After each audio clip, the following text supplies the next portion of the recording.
कैसे हो भाइयों। आज हम बात करने वाले इंडिया के हॉन्टेड प्लेस के बारे में, जो है राजस्थान का भानगढ़ किला।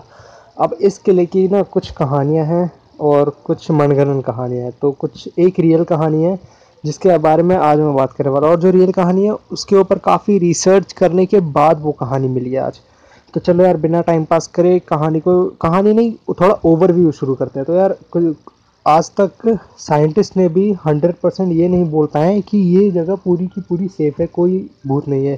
क्योंकि जब भी वो रिसर्च करने जाते थे, कुछ ना कुछ मिस्टीरियस थिंग उनके साथ हो जाती थी, जिसकी वजह से 100% वो कभी भी नहीं कह पाए कि यहाँ पे भूत नहीं है। तो यार, अब बात करते हैं सरकार की। तो यार, सरकार ने यहाँ के आगे कैप्शन का बोर्ड लगा रखा है कि कोई भी सूर्योदय के पहले और सूर्यास्त के बाद यहाँ पे ना जाए।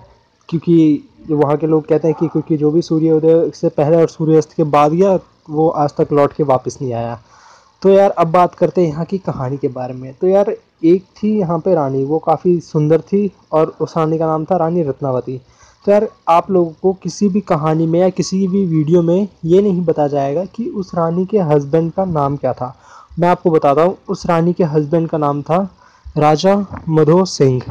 तो ये था भानगढ़ का राजा। अब जो रानी थी ना, रानी रत्नावती, वो रानी नहीं थी, वो थी यहाँ की राजकुमारी। तो अब राजकुमारी कैसे, वो तो मुझे भी नहीं पता, क्योंकि क्योंकि वो लिखा भी नहीं था, और मैंने काफ़ी रिसर्च करी और उसके बारे में पता ही नहीं चला कि उसको राजकुमारी क्यों बुलाते थे। तो एक था वो काला जादू का विद्वान था एक। तो उसका दिल आ गया था रानी रत्नावती पे। तो रानी रत्नावती तो रानी रत्नावती को ये पता था। उसने काफ़ी कोशिश करी थी कि वो विद्वान उससे दूर चला जाए, लेकिन वो नहीं चाहता था। कि वो उसके पीछे पूरी तरीके से पागल हो चुका था। और उस विद्वान ने अपने आखिरी मरते टाइम पे उसने श्राप दे दिया था कि ये सब चीज़ बंजर हो जाएगा, शापित कर दिया था इस जगह को। तो कहानी ये थी कि जो रानी थी रत्नावती और जो विद्वान जादूगर था, वो विद्वान जादूगर प्यार करता था रानी रत्नावती से। तो रानी रत्नावती ने एक दिन अपनी दासी को बोला कि तुम जाओ और मेरे लिए परफ्यूम लेकर आओ। तो वो गई बाजार में परफ्यूम लाने, और फिर ये बात उसको पता चल गई, विद्वान को पता चल गई। तो उसने अपने काले जादू की मदद से एक परफ्यूम बनाया, और उस परफ्यूम पे ये जादू कर दिया कि वो कोई भी उसे लगाएगा वो उसके पास आ जाएगा।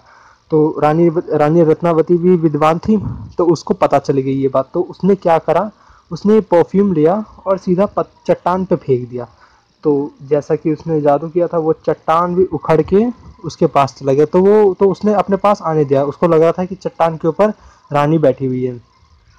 तो जब वो चट्टान उसके काफ़ी पास आ गया, तब उसको पता चला कि उसके ऊपर तो रानी बैठी नहीं है। और फिर जब उसकी छाती पे चट्टान, और उसने बोल दिया था कि मेरी छाती पे आ जाओ। और जब वो पास आया तो पता ही नहीं चला कि रानी बैठी हुई है।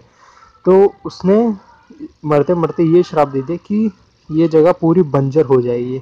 और ये सुनते ही रानी ने पूरा नगर खाली करवा दिया।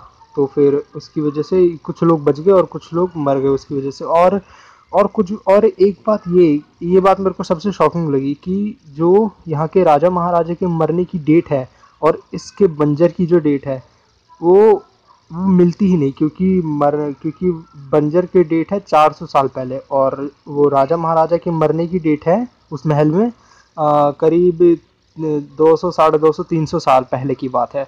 तो यार, ये बात मिस्ट्री ही रह गई कि वो ये बात मिस्ट्री ही रह गई कि वो 400 साल क्यों जाता है, और राजा महाराजा की मरने की डेट। तो यार, ये बात तो आज तक किसी को पता ही नहीं चला कि ये वो 400 साल और 300 साल वाला केस तो किसी को पता ही नहीं चला। तो यार, ये मैं भी नहीं इसका 100% श्योर हूँ कि यहाँ पे भूत अभी भी घूमते हैं। तो यार, आप ही कमेंट बॉक्स में बताना कि यहाँ पे भूत घूमते हैं कि नहीं, और जो राजस्थान से ये वीडियो देख रहे हो वो तो ज़रूर बताना कि होता क्या है।